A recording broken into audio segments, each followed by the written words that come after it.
Friends, my dear friends, residents of Holland-Bukit, Bukit Panjang, it is a very special moment for me to stand here before you in this field, to see so many of you here, to also see my father, my wife in the audience. Just now, Mr. Liang Eng Hua said that he was educated in Bukit Panjang English School. 57 years ago, my father and my mother were teachers in Bukit Panjang School. That's where they met, and as a result, I'm here. And the school has shifted a bit, but the actual site is 10 Mile Junction, where the LRT is. Every time I drive past there, I'm reminded that this place is special. But let me, if you don't mind, share a story which I've shared before in Parliament, but I think many of you may not have heard it, and I want to repeat it again today.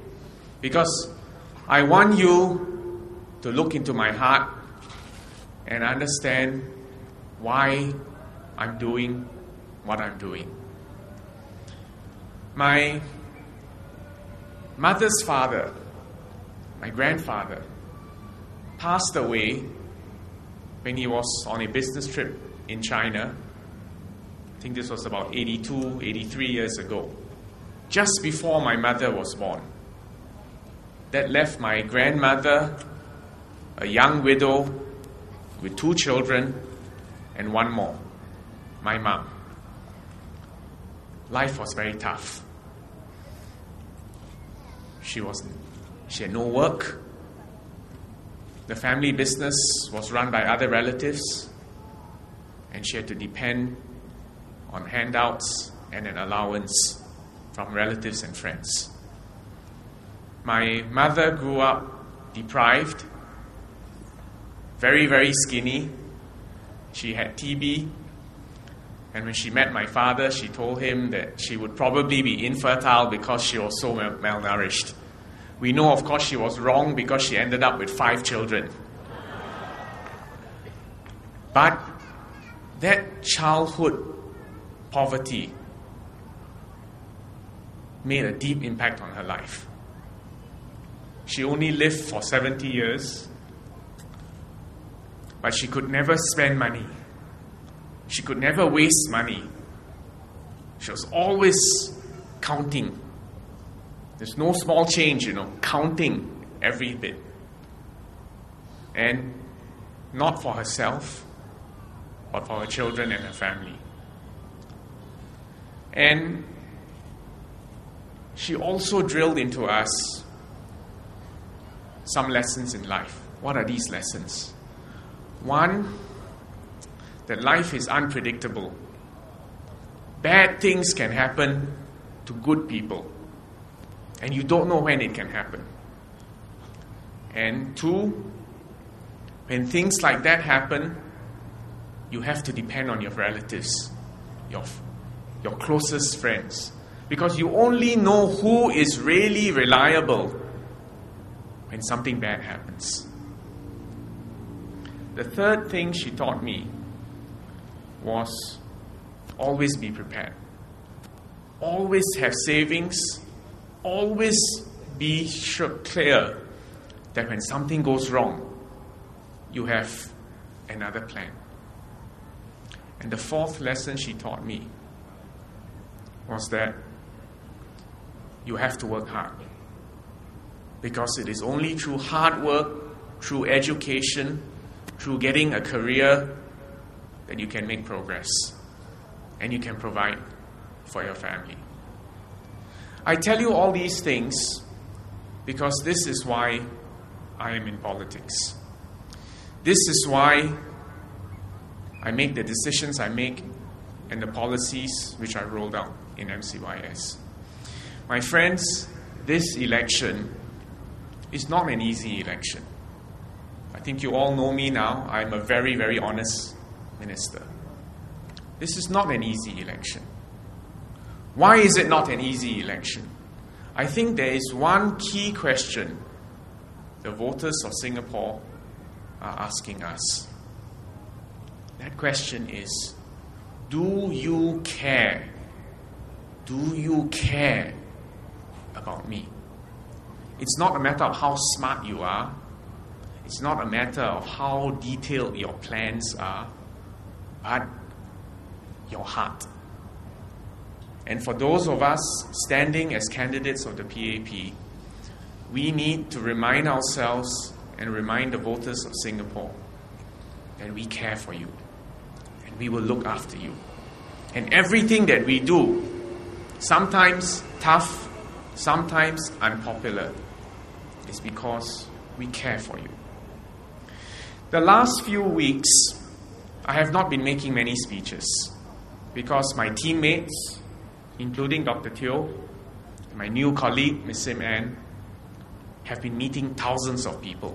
And I say thousands because we've been making house visit after house visit after house visit, market visits, meeting people. When we meet these people, I don't give them a long talk, a long speech. I ask them one question.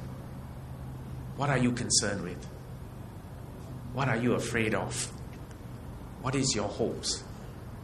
What is your fear? And for this election, people have told me a few things. Almost everyone I meet is concerned about the cost of living. Almost everyone I meet is concerned about jobs. Almost everyone I meet is concerned about the cost of homes. And almost everyone I meet is concerned about their children. So let's just tonight, without any big fiery speeches, just consider these 4 points. The cost of living, our jobs, our homes, and our children. First thing I want to tell you is that the government, the PAP, and the people are on the same side. The opposition wants you to believe that we are creating the problems for you, that we are making things worse for you. That is not true. Let's deal with the first issue, the cost of living. Everything we eat, we drink, we use, even the clothes that we wear, where do we get it from? Where is it from? It's overseas, right?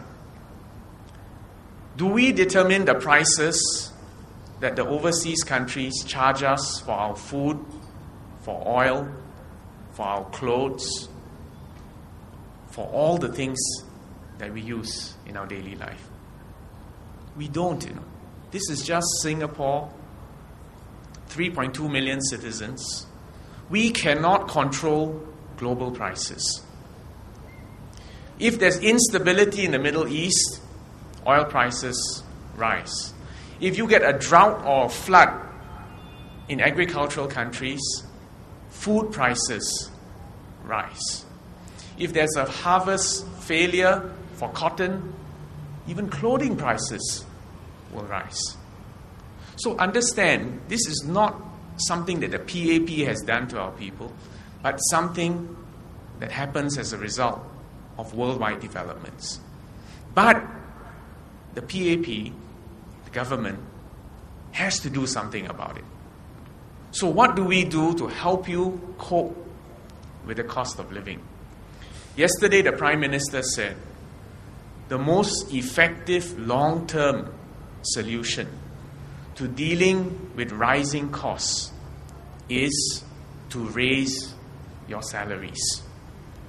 But to raise your salaries by making sure you have better jobs with higher productivity, which justify in a competitive, globalized world that higher salary.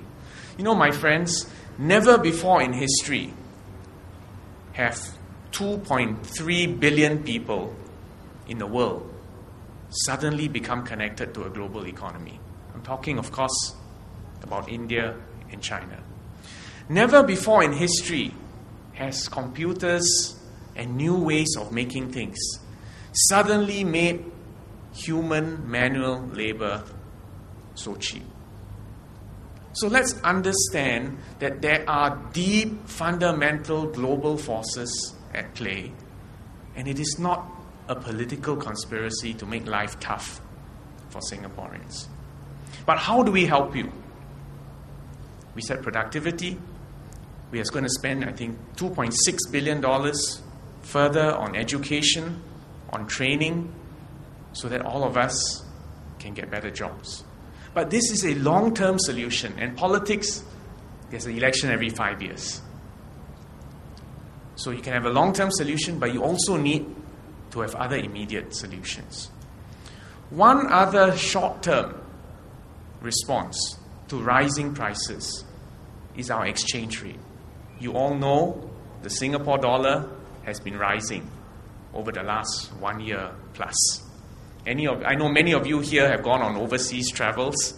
You know that your Singapore dollar, now you take it out, can buy more ringgit, more US dollars, more pounds, more of almost any other currency.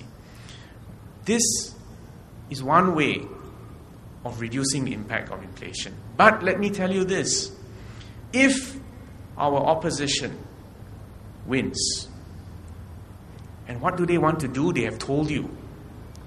They want to spend the money.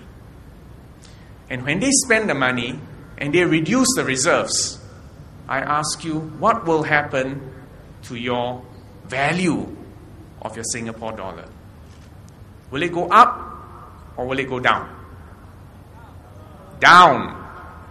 And when it goes down, what will happen to the cost of living? Will that go up or go down? It will go up. Is that a better situation or a worse situation? It will be worse, and that is obvious. Having said that,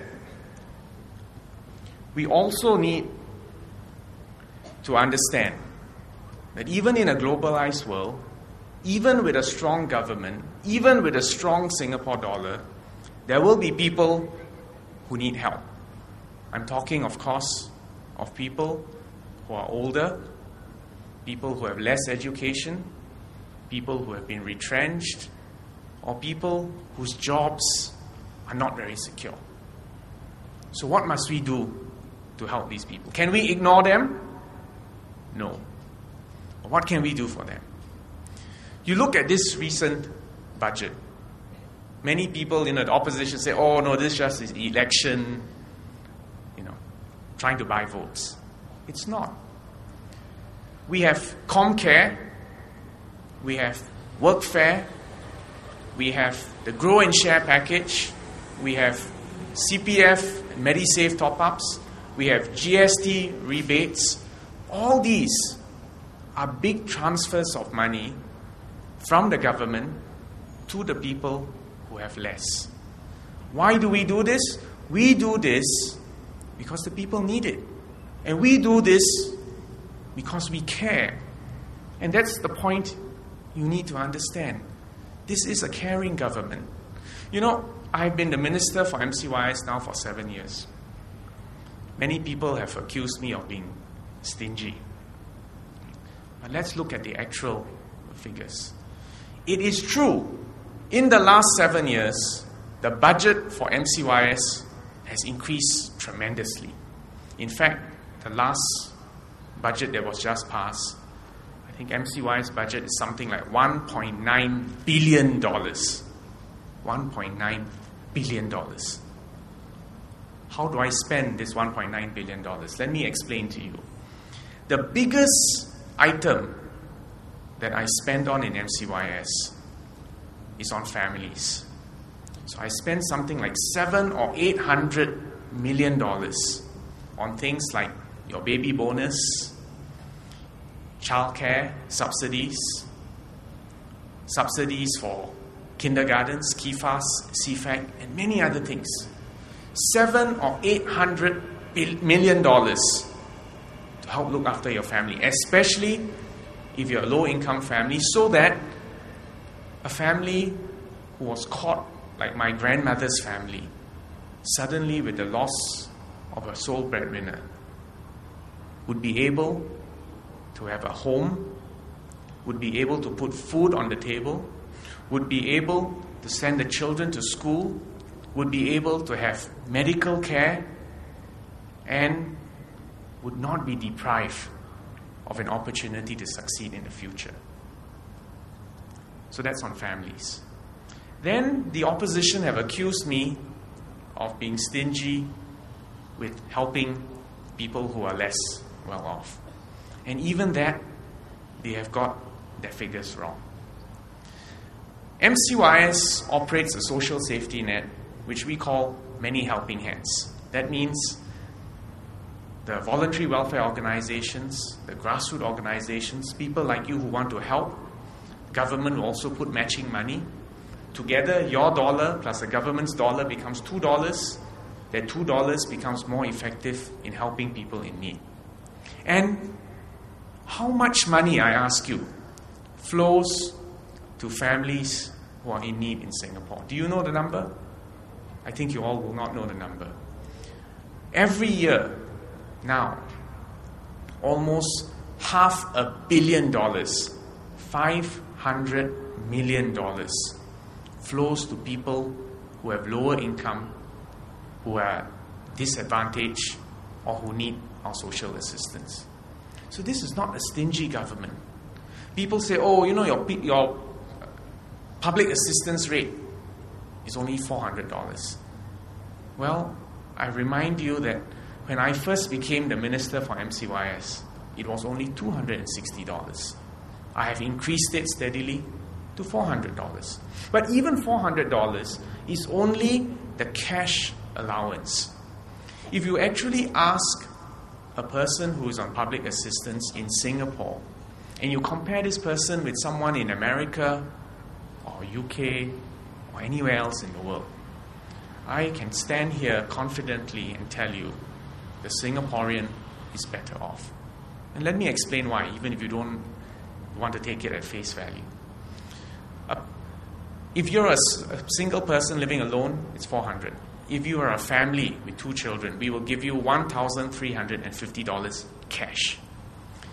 Your children's education, free. Medical care, free. Rental housing, very, very low rate. All the money that you have, you can use it for food, you can use it for clothes.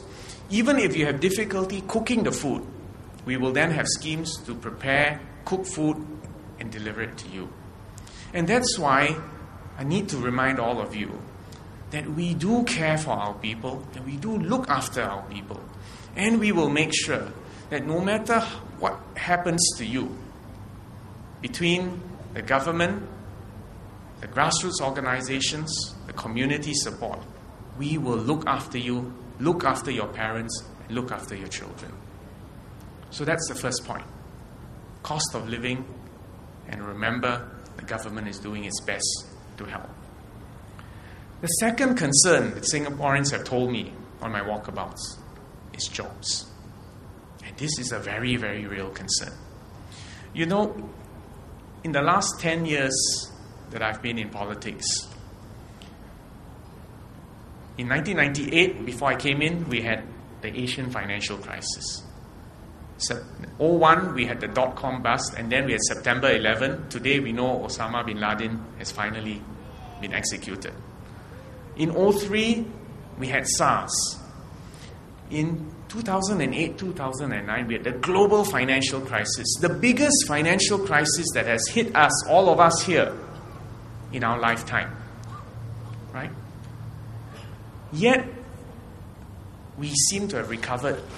Each time we bounced up, and we bounced up so fast that sometimes I worry that we don't appreciate the fact that the ability to bounce up after such a major crisis is amazing, Because even today, here as we talk, Do you know what the unemployment rate in America is? It's about nearly 10%. The unemployment rate in Europe is also nearly 10%. What is the unemployment rate in Singapore? Do you all know? 1.9%. That is equivalent. Okay. That is one of the lowest rates of unemployment anywhere in the world. And to be able to achieve that, despite all the external shocks that we have gone through, my friends, don't take this for granted. This is something special. This is something precious. But this success is not because only of the PAP, but it is because our people of Singapore have learned lessons that my mother taught me. Work hard. Take any job.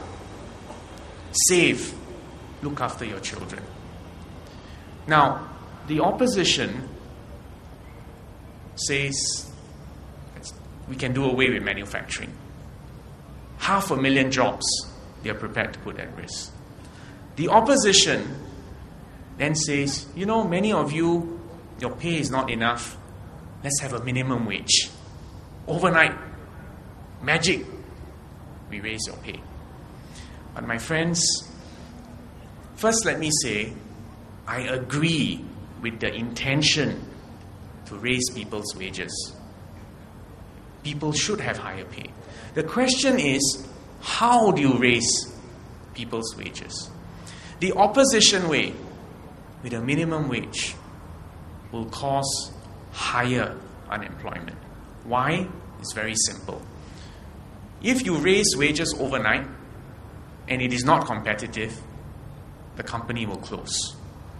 When a company closes, there's no more job. Secondly, if you just raise the wage instead of improving the capability and training and education of the worker, you're just fooling yourself. Sooner or later, the company will find a reason to retrench that worker. Third, a minimum wage does not help people who are self-employed. And even if I ask you now tonight, all of you here, many of you are self-employed. A minimum wage will not help people who are self-employed. So what is the PAP solution? We call it workfare, which means we top up your salary so that you have a decent wage, enough to save, enough to look after your family, enough to have a decent life in Singapore. So the point I'm trying to tell you is beware of people who sell you koyok that only apparently makes the pain go away, but actually doesn't cure you. All right? So jobs are important, and the reason we have to fight this is that if our opposition takes over, between spending money to ship our jobs to Malaysia and Indonesia, pretending to have a minimum wage and raising unemployment, they are going to put our jobs at risk. So please don't do that. Yesterday we celebrated May Day. We celebrated the special relationship between the unions and the PAP. Today my opposition says, oh no, bad idea. Unions and PAP have conflict of interest. Keep them apart. But my friends, the reason why we have nearly 7,000 multinational corporations in Singapore is they know that in Singapore, the workers are hardworking, the workers will have a fair deal, the unions will protect the workers, and that the unions work with the government to grow more jobs. So again, be very, very careful. When people come up to you and say, it's very easy, split the PAP, split the NTUC, suddenly workers' pay will go up. It will not happen. You will lose jobs, and our livelihood will be at risk. Let me deal with the third concern that you all have shared with me, the cost of homes. Now, every single homeowner in Holland-Bukit and Bukit Panjang, in the last 5 years, I know you have seen appreciation of your values. Am I right? Have your flats gone up? Yes. Okay. Now, you can be happy about that, but I have also met some of you who say, but I worry about my children. Yes, my flat has gone up, but can my child afford a flat? Well, here I want to tell you, look at this field. Look around here at this empty field. The Ministry of National Development has said, and my good friend Mr. Ma Bao Tan has said, this year they're going to launch 22,000 new build-to-order flats. That's not all. 4,000 design, build, and sell flats. And that's not all. Another 4,000 executive condos. And these, altogether, that's 30,000 new public housing flats. In addition to that, there are many more unsold private apartments coming into the market over the next 2 to 3 years. So my message to all of you is, please don't worry. Mr. Ma will make sure that there are enough flats, and he will also help your children to buy their first flat using their CPF, and to make sure that they become, like you, owners with a stake in Singapore and a stake that will gradually rise. But having said that, let me also add a note of caution. You must understand, why are our prices of our apartments so high right now? There are a few reasons. Let me share a couple of reasons with you. First, it's because people have confidence in Singapore. If you have no confidence in Singapore, you will not be prepared to invest several $100,000 in a flat. Secondly, and perhaps just as important, supposing we took the opposition's view, we should shut the doors and the borders, no more immigration. Let me just tell you what will happen. We shut our doors today. By the year 2030, our population will shrink because we're not having enough babies. When populations shrink, let me ask you, what do you think will happen to the value of your flats? Will it go up or will it go down? It will go down. So again, let us be very, very careful about quick populist solutions, which can actually do long-term harm. Another reason why our house prices are very strong right now is because our interest rates are very low. You can go to DBS and I think you can get a housing loan probably now at 1.2, 1.3%. But my friends, when I bought my first, or when my father bought the house, I remember him paying an interest rate of 14%. Now, I'm not saying that's going to happen now, but the message is, do not take what we have now for granted. We now have a strong, booming economy. We have a growing population. We have a confident international investors in Singapore. But so easily, this can go wrong, you know. And when it goes wrong, you are at risk. So let me just end by saying we must be concerned about the future, about our children's future. And we must remember to teach them the right lessons. And even as we fight this political battle, do not get taken in by populist measures which do long-term harm to our children. So, over the last few days in this campaign, it has been tough, it's been hard work. But I'll tell you why I'm going to keep fighting all the way to the end, no matter what happens. Because we need to protect our homes, our jobs,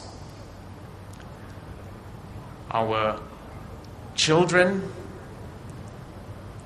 for the future. Can you think of anything more important to you? Your children, your homes, your jobs.